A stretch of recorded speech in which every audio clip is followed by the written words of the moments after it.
बिस्मिल्लाहिर्रहमानिर्रहीम। अस्सलाम वालेकुम नाज़रीन, मैं हूं इम्तियाज़ मुगेरी। आप देख रहे हैं मेरा यूट्यूब चैनल। आपसे गुजारिश होगी मेरे यूट्यूब चैनल को सब्सक्राइब करें ताकि आने वाले दिनों में वीडियोस बर वक्त आप तक पहुंच सकें।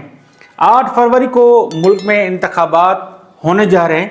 अगर ये इंतखाबात 8 फरवरी को ही होते हैं तो इस हवाले से सबसे पहले हल्का बंदियाँ दुरुस्त होनी चाहिए, जो कि इस वक्त हल्का बंदियाँ जो की गई हैं इस पर अपोजिशन जमातों के एतराज़ात सामने आ रहे हैं। कई हलकों को तोड़कर और जो मुख्तलिफ जमातें हैं उनको फेवर दी गई है। ख़ासतौर पर सिंध में मुकम्मल तौर पे पीपल्स पार्टी को हल्का बंदियाँ उनके हक में बनाई गई हैं ताकि वो हल्के जहाँ से वो इंतखाबात हारते हैं वहाँ से वो आसानी से जीत जाएं। अब ये हल्का बंदियाँ जब अपोजिशन जमातें इलेक्शन कमीशन में वो गए हैं, मुख्तलिफ रहनुमा जिसमें MQM और GDA वहाँ पर पहुँचे हैं और वो रहनुमा उन्होंने दरख्वास्तें दी हैं कि इन हलकों को दुरुस्त किया जाए। लाड़काना से PS 11 के उम्मीदवार ख़ासतौर पे 2 मरतबा उन्होंने पीपल्स पार्टी को इलेक्शन में बदतरीन शिकस्त दी है। मौज़म अब्बासी वो भी इलेक्शन कमीशन पहुँचे हैं और शिकायत लेके कि उनके हलके को सियासी बुनियाद पर उनके जो हल्के की तकसीम उनके हल्के को किया गया है, उनको हल्के को तोड़ा गया है।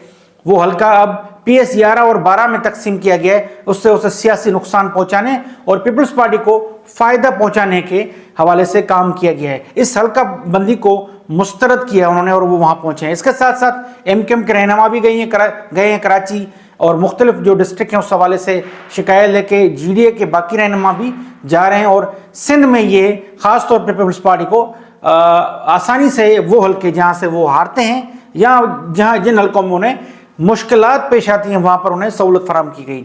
इसके साथ साथ इंतखाबात के हवाले से ही तहरीक इंसाफ के चेयरमैन इमरान खान इस वक्त तक किसी भी डील को वो मुस्तरद कर रहे हैं। वो जेल से ये पैगाम भेज रहे हैं कि वो इस वक्त भी चाहते हैं कि फ्री एंड फेयर इलेक्शन हो, उनकी जमात को मुकम्मल तौर पर इंतखाबात में हिस्सा लेने दिया जाए। और उन्होंने क्योंकि चेयरमैन बनाया है पार्टी के एक वकील रहनुमा को, और इस हवाले से उन्होंने तहरीक इंसाफ के अब जो नए चेयरमैन हैं उनको ज़िम्मेदारी सौंपी है कि वो इलेक्शन के हवाले से फ़ैसले करें और बाकी जो उनकी पार्टी की जमात है चारों सूबों में वो उस हवाले से तंजीम उमूर चलाएं और इंतखाबात के हवाले से टिकट तकसीम भी करें। लेकिन तहरीक इंसाफ को बड़ी मुश्किलात सामने पेश आ रही हैं।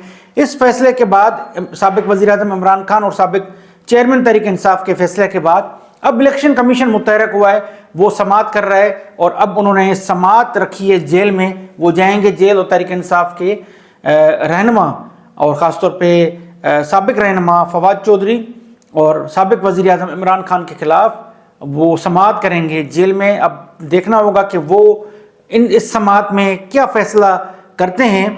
इलेक्शन कमीशन में जो केस इस वक्त चल रहा है, इसके साथ साथ बात करेंगे साबिक वज़ीर-ए-आज़म नवाज शरीफ पहुँचे हैं। चौधरी शुजात से उन्होंने मुलाकात की है।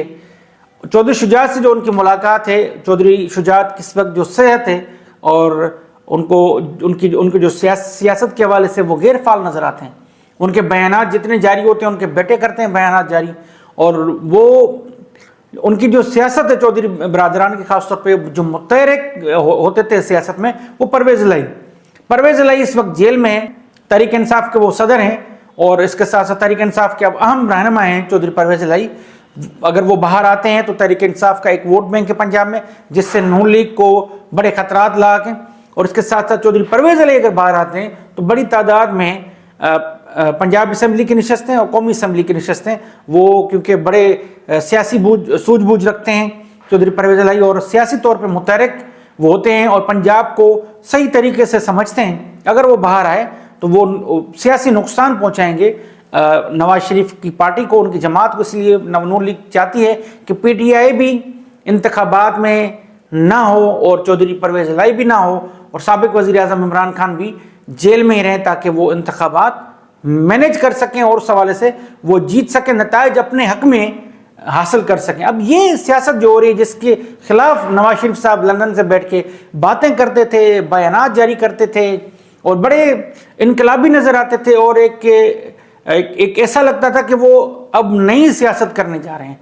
माजी की सियासत से वो नाला हैं, वो नाराज़ हैं, اسٹیبلشمنٹ کے رول سے وہ خائف ہیں، لیکن اب جب وہ ملک میں آئے تو ٹوٹل ایک وہ مختلف نواز شریف نظر آ رہے ہیں، وہ کمپرومائز ان کی پولیٹکس نظر آ رہی ہے، اور وہ چاہتے ہیں کہ ان کے مخالفین میدان میں نہ ہوں، یہ تو سیاست نہ ہو، یہ تو مفادات کا معاملہ ہے۔ اب تمام جو ان کے مخالفین ہیں، مخالف سیاستدان ہیں، وہ تو یہی کہہ رہے ہیں کہ نواز شریف کا ایک بیانیہ تھا لندن میں اور ایک بیانیہ ہے لاہور میں، دونوں بیانیوں میں فرق ہے اور واضح فرق ہے، خاص طور پہ ان کے اتحادی جماعت پیپلز پارٹی بھی یہ کہہ رہے ہیں کہ وہ اب میاں صاحب ووٹ کو عزت دو کنارے سے ہٹ چکے ہیں۔ بلاول زرداری بھی کہہ رہے ہیں، پیپلز پارٹی کے باقی رہنما بھی کہہ رہے ہیں، اور اس کے ساتھ ساتھ خورشید شاہ بھی کہہ رہے ہیں، مطلب اس لیول پہ کہ خورشید شاہ بھی نواز شریف کی سیاست پہ کمنٹس کر رہے ہیں، وہ کہہ رہے ہیں کہ نواز شریف کمپرومائز کر چکے ہیں۔ اب آصف علی زرداری دور میں لگے ہوئے کہ ان کو صدارت ملے، صدارتی امیدوار ہیں، انہوں نے بیٹے کو، ان کو پتہ ہے کہ بیٹا وزیر اعظم نہیں بنے گا، تو وہ دو حصوں پہ کام کر رہے ہیں۔